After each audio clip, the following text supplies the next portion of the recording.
Como Djalma Dias morreu? Djalma Dias foi um jogador de futebol que atuou nos estádios pelo Brasil durante a década de 60.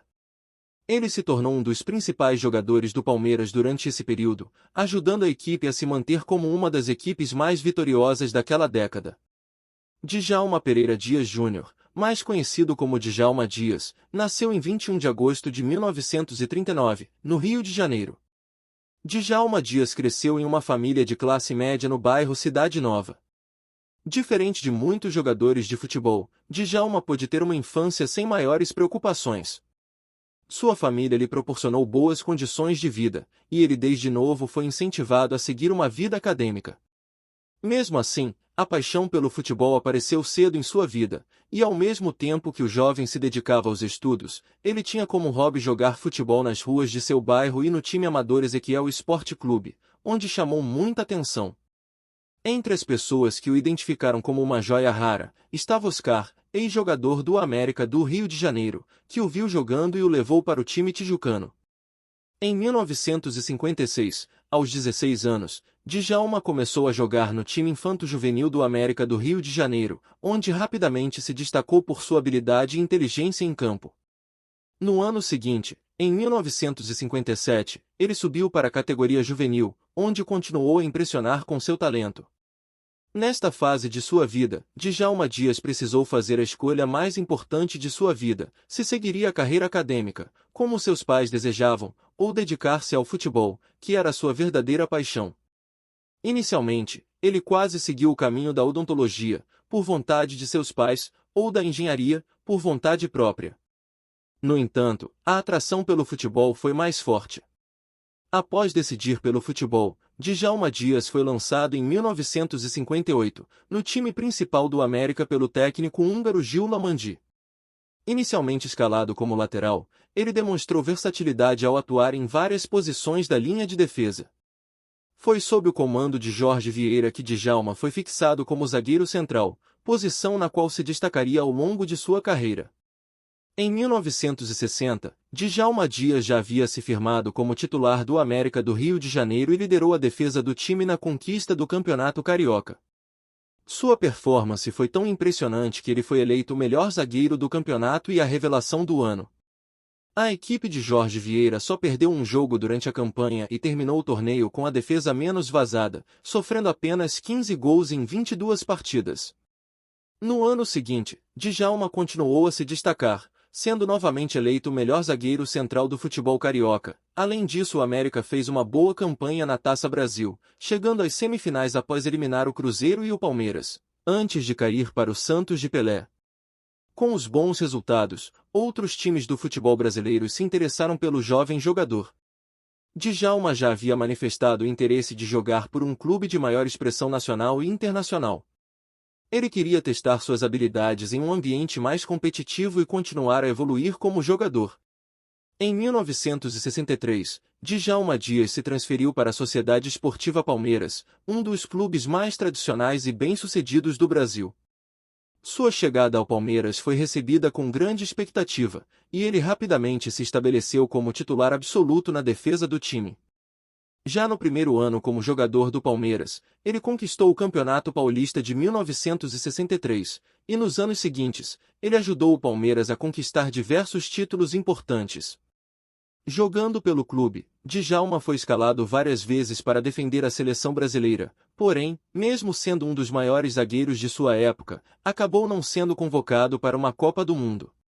Seu último ano pelo Palmeiras foi seu ano mais marcante. Ele ajudou o clube a conquistar os títulos mais importantes com aquele elenco, fazendo o Palmeiras conseguir destaque não apenas regional, mas também nacional.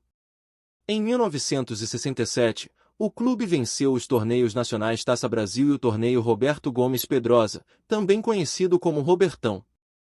Essas vitórias consolidaram a posição do Palmeiras como uma das principais forças do futebol brasileiro na década de 1960. Foi na sua passagem pelo Palmeiras que Djalma Dias alcançou a melhor performance de sua carreira, o que o fez se tornar um dos maiores zagueiros de todos os tempos do clube. Djalma era diferente de muitos zagueiros de sua época, ele evitava o jogo violento, preferindo utilizar sua inteligência e antecipação para neutralizar os adversários. Sua capacidade de liderança em campo e sua visão de jogo foram fundamentais para o sucesso do Palmeiras durante sua passagem pelo clube.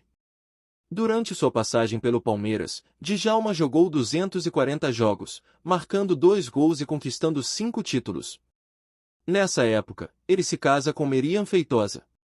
Juntos o casal teve um único filho, que no futuro vai seguir os passos do pai e se tornar um jogador de futebol muito famoso. O menino ficou conhecido como Djalminha, por levar o mesmo nome de seu pai. Após deixar o Palmeiras, Djalma Dias se transferiu para o Atlético Mineiro em 1968, clube onde ele teve uma passagem curta. Ao se transferir para o Galo, o jogador chegou com status de estrela, e fez diversas exigências, que para a época não foram vistas com bons olhos pelos outros jogadores. Ele permaneceu apenas por uma temporada, e no ano seguinte foi transferido para o time do Santos, onde novamente permaneceu pouco tempo, mas dessa vez conseguiu trazer de volta seu bom futebol da época do Palmeiras, conquistando 2 títulos em pouco tempo: o Campeonato Paulista de 1969 e a Taça Estado de São Paulo de 1970. Seu desempenho o fez quase ser escalado para a Copa do Mundo de 1970, já que durante as eliminatórias ele era o titular de João Saldanha, porém com a troca de técnico Djalma acabou perdendo sua vaga na equipe. Djalma Dias ainda teria uma passagem prolongada pelo Botafogo, onde atuou por 3 temporadas, porém não conseguiu nenhum título. Ele terminou sua trajetória como profissional, jogando sem muito glamour pelo time do Operário em 1974, aos 35 anos. Sua decisão de encerrar a carreira foi motivada pelo desejo de se dedicar a outras atividades. Ele chegou a ser dono de uma oficina mecânica e de uma pequena editora de livros. Djalma Dias também fez parte da Seleção Brasileira de Masters, criada pelo jornalista esportivo Luciano do Vale nos anos 1980. Esse time de veteranos promovia partidas amistosas e eventos beneficentes, mantendo a paixão pelo futebol viva entre os ex-jogadores e os fãs. Djalma participou de várias partidas, demonstrando sua habilidade técnica mesmo após a aposentadoria. Nos últimos anos de sua vida, Djalma Dias morava no Rio de Janeiro, onde nasceu e passou a maior parte de sua vida. Ele ainda era casado com Meriam Feitosa. A família era muito unida, e Djalma Dias sempre foi um grande apoiador da carreira de seu filho, acompanhando de perto seu desenvolvimento como jogador de futebol. Em 1989, Djalma começou a apresentar sintomas de doenças cardíacas, que se agravaram ao longo do tempo.